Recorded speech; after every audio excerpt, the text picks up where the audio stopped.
So here we go. I got my A7S3 here with a Falcam cage, and then I have my FX30 with a Falcam cage.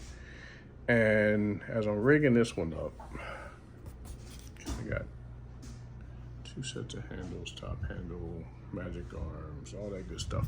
So anyway, as I'm rigging this up, let me spin this around. I'm realizing, like, on this side, how I have it set,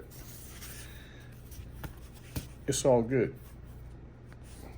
You can see I'm pushing down quite hard to the point you can see, like, my fingers are turning right.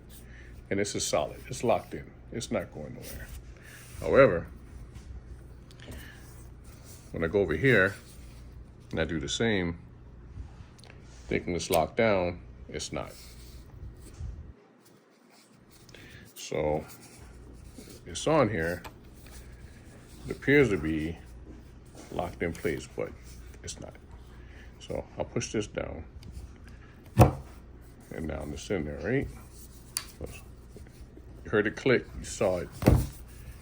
Whoops. But watch this.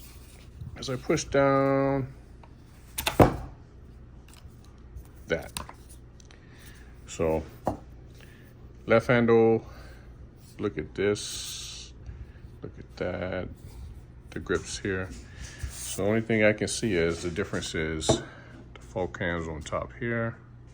Because mind you, these are the same handles, they're interchangeable, but Falcam on the right hand side is here on top, whereas though on the left hand side, it's on the bottom.